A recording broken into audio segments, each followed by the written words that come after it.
Hi, I'm Roger Michaud. At Franklin Templeton Investments, we believe that citizens need to be informed about the resources that can help make higher education more affordable. That's why we're proud to support programming produced by the Caucus Educational Corporation and their partners in public television. Funding for this edition of State of Affairs with Steve Adubato has been provided by Horizon Blue Cross Blue Shield of New Jersey, NJ Best, New Jersey's 529 College Savings Plan. Turn a dream into a degree. The New Jersey Education Association, Community Food Bank of New Jersey, Guarini Institute for Government and Leadership at St. Peter's University, International Union of Operating Engineers, Local 825, and by the Fidelco Group. Promotional support provided by the New Jersey Business and Industry Association and by Tap Into TV.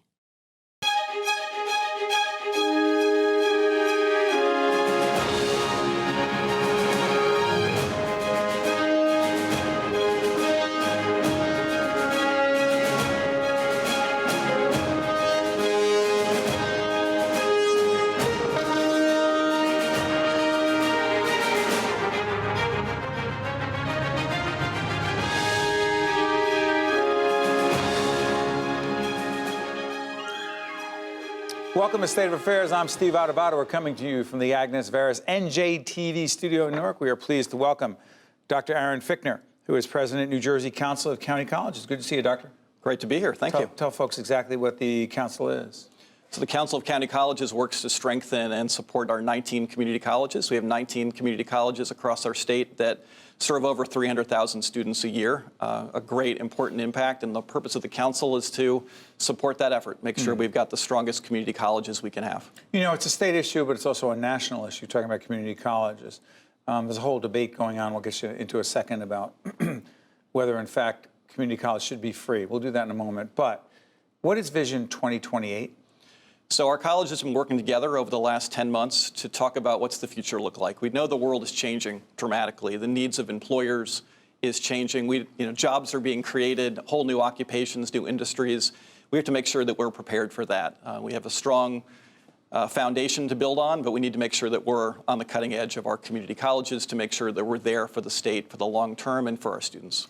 What needs to be changed about the community colleges in the state in order to be there?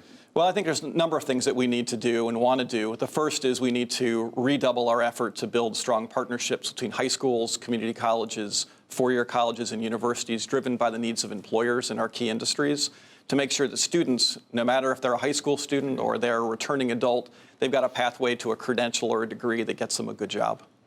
I'm curious about this. We've had a lot of collaborations, partnerships with institutions of higher learning on the four-year level. And there's a lot of talk about collaboration between two-year institutions and four-year institutions. What is driving all this collaboration? For years, I thought you were just competitors. You didn't want people going there, they didn't want people going there, but now you're collaborating and someone goes to a two-year school and then you're making it easier to go to a four-year school after they go to one of your places. How and why did that happen? Well, I think there's a realization that even though we have a very highly educated state on average, that we've got to do better. We've got to find ways to get more people a post-secondary education. So 52% of our adults in New Jersey have some education after high school. That's a pretty good number. We rank 7th in the country. Some education. Some education after a credential or a degree, right, after high school.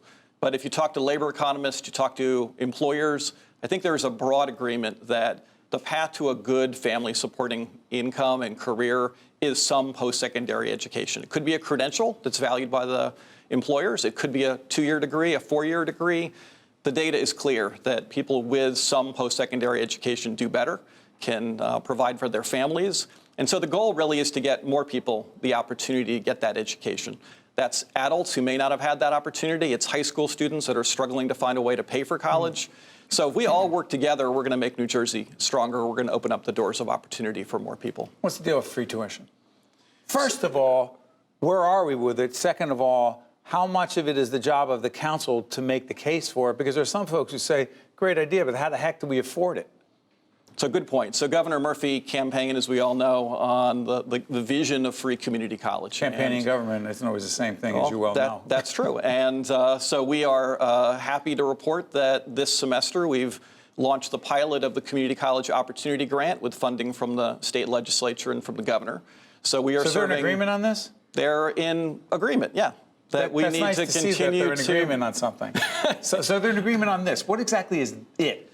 This, so currently the pilot is for this spring. It is if you're in a household making less than $45,000 a year, that you will be able to go to community college for free. So a student would apply for other forms of financial aid. The state would pick up whatever else is remaining. So we have thousands of students this year in community colleges because of this program that are able to persist in college, to continue.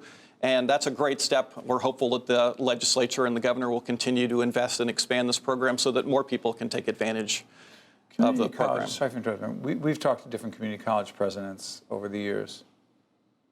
My wife came out of a community college and then went to a 4-year school. We often talk about that.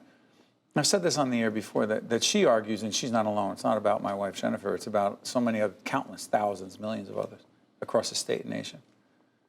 If it were not for that opportunity to go to a 2-year school, they may never have had the opportunity to get a 4-year degree. Is that an oversimplification? No, not at all. I mean, I think if you just spend any time with our students, you go to a community college graduation, it is inspiring. The opportunity that students have to start their careers and their post-secondary education at a community college, opportunities that they may not have had somewhere else, or the supports that you get at a community college, which I think are— Such as, name a couple. Mentoring, student advising, the involvement of the faculty. The faculty, their job, they come to work every day to teach students. They're not doing other things, so they're very student-centric. We have incredibly dedicated faculty and staff. Not the same responsibility to do research? No. So Publish? Our job is to educate people and get them on a path to a better life and a better career, and we do that every day. Real quick, 65 by 25 is? So state has set an ambitious goal to increase the percentage of adults in our state that have a post-secondary credential or degree. So I said earlier, 52% is where we are now. We want to get to 65 by the year 2025. A lot of work to do to get people into post-secondary education so they can get a credential or a degree. This is about the wide variety of educational opportunities. You keep saying I'm sorry for interrupting, Doctor. A credential or a degree.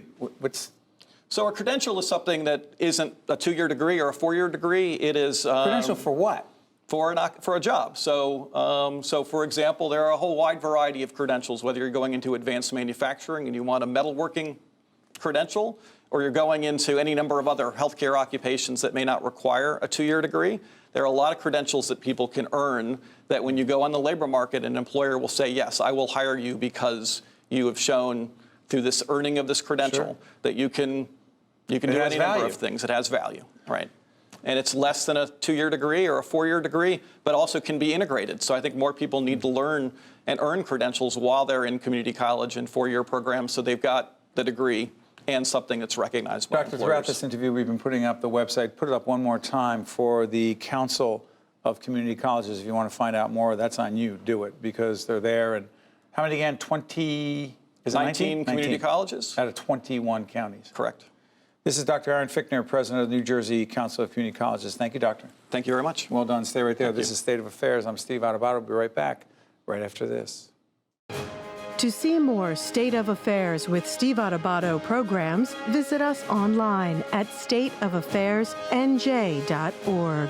If you would like to express an opinion, email us at info@caucusnj.org. Find us on Facebook at facebook.com/Steve Adubato, PhD. And follow us on Twitter at Steve Adubato. Steve Adubato. More importantly, we are here at the annual Reentry Conference. This is held by the New Jersey Reentry Corporation. It's called The Road to Salvation from Addiction to Employment. We're in Jersey City at St. Peter's University. There are several folks that are here today, prominent folks, important folks, people who care deeply about reentry of those who have been in prison and the question of addiction. And one of those folks is with us right now. We've had the honor of interviewing the First Lady of the great state of New Jersey many times, Tammy Snyder Murphy. Good to see you. Good to see you too. You just spoke at this conference. Opening remarks, main message was and is? Essentially that it's a moral obligation to fix our racial disparity in our state, and particularly racial disparity as with respect to incarceration and, for me, infant and maternal mortality, which is connected. Do you think most folks understand the severity of this problem unless they are experiencing it themselves? I do not think most folks pay attention, honestly, sadly, which is hard to fathom. We have the highest rate of incarceration in the country. New Jersey does. New Jersey. 41,000 people in New Jersey are incarcerated right now. 10,000 of those people will be let out of jail this year. And of those 10,000 who are let out, you will find that 50% of them are going to be rearrested and 30% of them are going to go back to jail. You know, if you look at the fact that it costs $54,000 a year per person to keep someone incarcerated versus what Jim McGreevy's doing at $2,200 to help people re-enter society, it's a no-brainer. We have to fix this. We can fix it. A very serious discussion, but the addiction part of it, talk to us about that. You've got the incarceration issue complicated by the opioid crisis, the addiction crisis. Makes it even harder to re-enter, find employment, right? Absolutely, absolutely. There's no question. I mean, I look at this almost exclusively through the lens of infant and maternal health outcomes. A big focus of yours. A big focus of mine. And, you know, there's no question that there is systemic racism in our society. It's been there for a long time, and that is the biggest problem that we have with these mortality and the recidivism rates. You know, when I look at the opioid crisis that you're talking about, I think about the fact that every 25 minutes across the United States, a child is born with neonatal abstinence syndrome. That means that a child is born addicted to drugs every 25 minutes across our country. And that baby has to go through withdrawal in the first moments of its life. Talk about adverse childhood experiences, Otherwise known as ACEs, which you and I talked about in Princeton a few months back. How adverse is that experience? It's terrible. I mean, it's. I think that speaks volumes. And what's our responsibility there? Not just as a government, as a state government, as a federal government, but as a people, as a society. What's our responsibility? Our responsibility, our moral obligation, is to address this head on, and not assume that because someone is addicted that, you know, that they need to be incarcerated and they don't need help. Could you tell us about the Nurture NJ initiative? I know there are multiple agencies involved. It's very much committed to New Jersey women and children. Talk about it. Okay, so really quickly, just 30 seconds on background. Back when Phil came into office 15 months ago, we found out that New Jersey ranks 45th out of 50th in the nation in terms of maternal mortality. When you dig down into that, you find out that it's not just maternal mortality. There is a vast disparity, ethnic disparity, and 60% of the women who die due to pregnancy complications are women of color. Nearly 50% are Black women, and about 15% are Latina. So understanding that tells you that we have problems not just with the health outcomes, which I had initially assumed. So when we started out, we had 2 cabinet members who were involved in trying to help us fix the scourge in our state. And we now today have 14 cabinet members who are involved. 14. And that tells you that this is everything from transportation, childcare, education, reentry, opioid addiction. I mean, it literally touches everything because you've got agriculture there next to Department of Banking and Insurance. You've got health. Excuse me for interrupting. Health. By the way, we're going to put up our website from right from the start. Sure. NJ, which we've talked to the First Lady about before. The Department of Health. It seems logical to me, but now you're talking about the Department of Insurance and Bank. Sure. So how so? So I sped through that, but I will tell you, first of all, I had assumed naively that it was only to do with health disparities. That's what I thought. I assumed that it was access to health care either before delivery or postpartum. It turns out that it is just so many different problems across society, and like I was saying, so. It's lack of insurance. That's why Adobe's involved. It is Department of Banking and Insurance. Exactly. Department of Banking and Insurance is involved because people don't have access to insurance. Why agriculture? Agriculture is involved because people don't have access to food. Wow. Environmental protection is involved because we have lead in the water, or we have high rates of asthma in cities like Newark. So everybody is coming together, and that's the beauty of it. Because initially, I think everyone was in their own silo, and no one really thought about what they were doing here was impacting someone over there. And now everybody, it's all hands on deck. And that is, in fact, Nurture NJ, right? So Nurture NJ is taking everything we did last year and putting it under one umbrella. And as we go forward, it includes also the Family Festival Series, which is, I could spend another half hour telling you about that, but it's Family Festival Series, which targets cities that have high rates of infant and maternal mortality or preterm births or things like that, where we go in and kind of provide a one-stop shop. But it's going to have the Family Festival Series. It's all the work that's going on within the administration. It's all the stakeholders who are outside who are collaborating with us. It's the annual summit that we hold to try and come up with short, medium, and long-term solutions. And it's a big social media campaign to try and get the word out, which is where you started. The First Lady of the great state of New Jersey, Tammy Snyder Murphy, has joined us many times, but once again here at St. Peter's University in Jersey City for this Reentry Conference. She joined us to talk about a whole range of other important issues, and once again, you honor us by being with us. Thanks, Steve. All the best. Okay, thanks. To see more State of Affairs with Steve Adubato programs, visit us online at stateofaffairsnj.org. If you would like to express an opinion, email us at info@caucusnj.org. Find us on Facebook at facebook.com/Steve Adubato, PhD, and follow us on Twitter at Steve Adubato.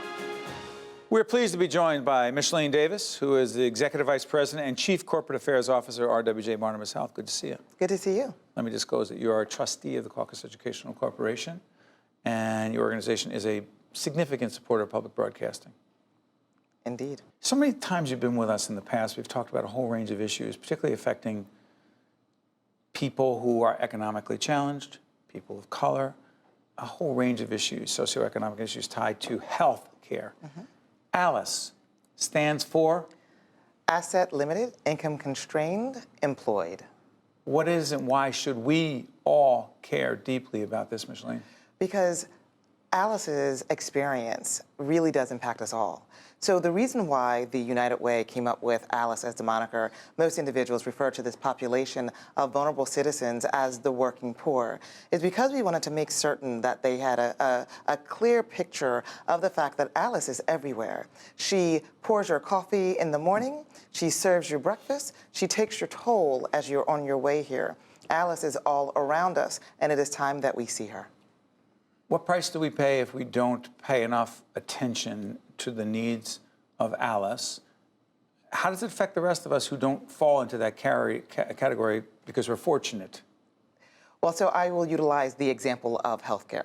If, in fact, we are not giving a good opportunity to ensuring that Alice is somewhere in one job, literally making a livable wage, rather than in 2 or 3 roles where, quite frankly, she has no coverage and without proper benefits, then what happens is the fact that between her first, second, and third job, she puts off that doctor's appointment, right? She puts off that preventable care visit. As a result, by the time Alice finally has to make the time in her schedule in order to come and see us, she is already at stage 4 of this chronic disease. So she comes in through our most expensive door, through our emergency room. And she's already presenting at such a chronic place, such an incredibly bad stage of her disease, that all we can do is literally provide the most expensive care, right, in order to manage this emergency issue, which, Steve, could have all been prevented had we, in fact, been certain that Alice had an equitable opportunity to make certain that she could build some community wealth and literally manage the demands on her life. You know, it's so fascinating to me, Michellene. I've moderated a fair number of healthcare forums, including within your organization, and one of the issues that keeps coming up is the social determinants of health. First of all, what are they, and are they connected to Alice?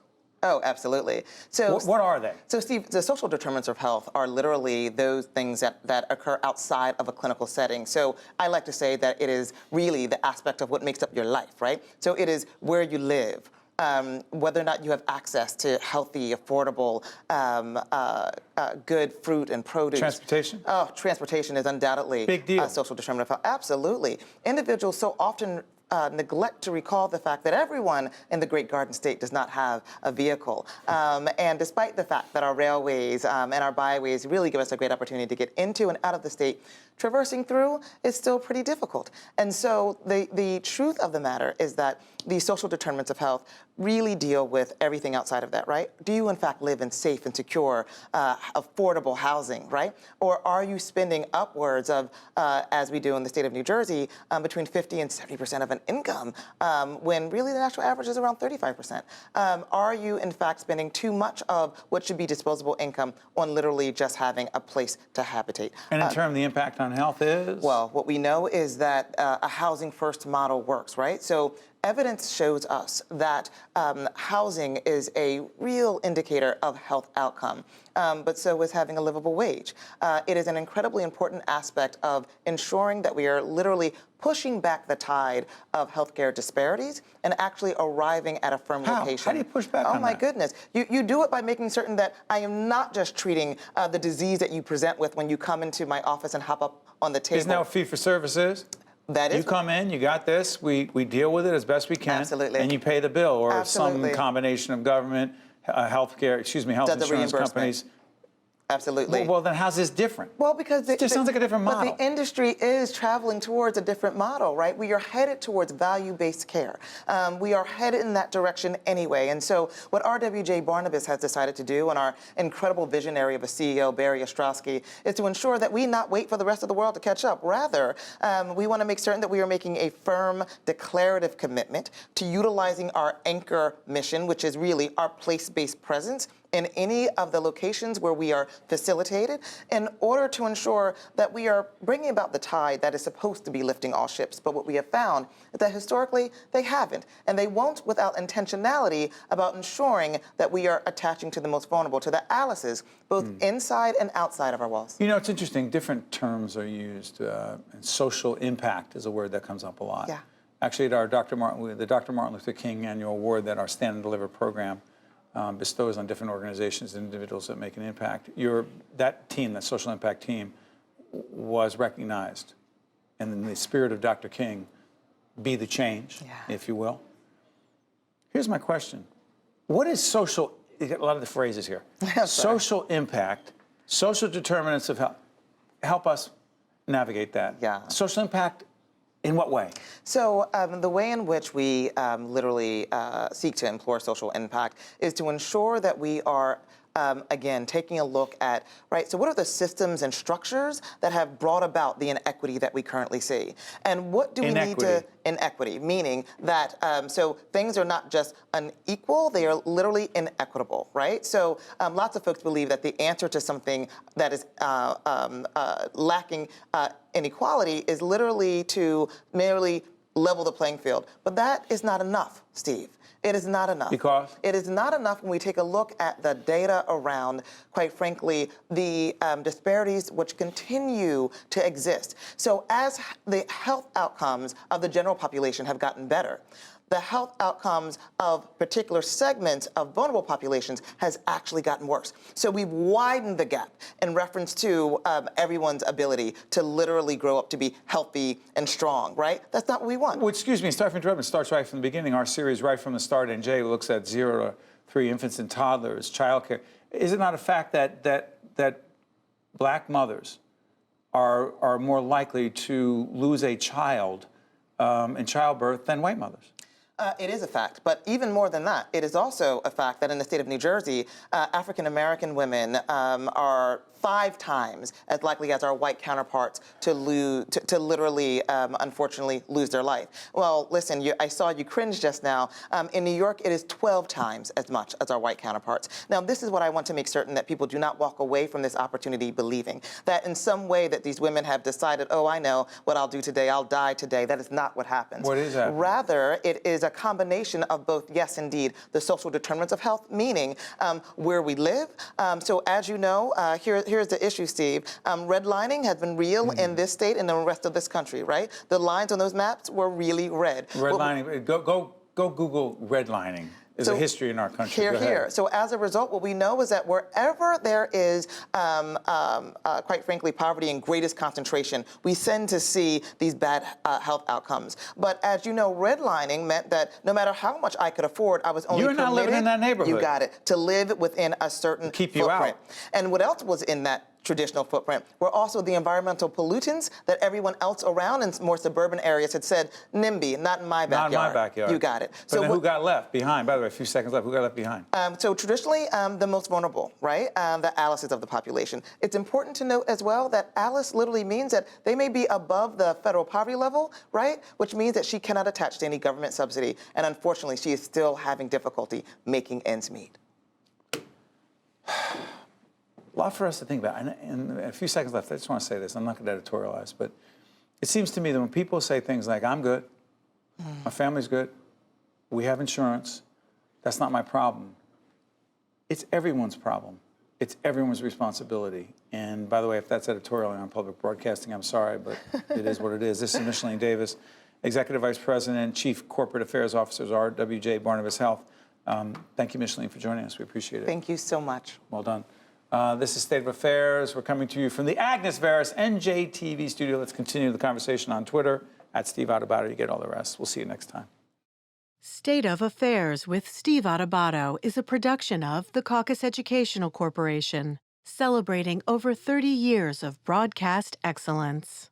Funding for this edition of State of Affairs with Steve Adubato has been provided by Horizon Blue Cross Blue Shield of New Jersey, NJ Best, New Jersey's 529 College Savings Plan, the New Jersey Education Association, Community Food Bank of New Jersey, Guarini Institute for Government and Leadership at St. Peter's University, International Union of Operating Engineers, Local 825, and by the Fidelco Group.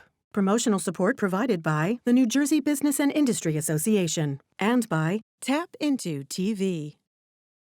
Look around. 1 in 7 New Jersey children goes hungry every day. Hunger is everywhere right here where we live, and it doesn't look like you think. Help the Community Food Bank of New Jersey feed our hungry neighbors. Do you make decisions? Do I eat or do I get my medicine? Do I eat or do I pay my rent? And you got people making decisions like this each and every day, juggling their finances. How are they going to pay a bill here? Do I pay my car note or do I eat?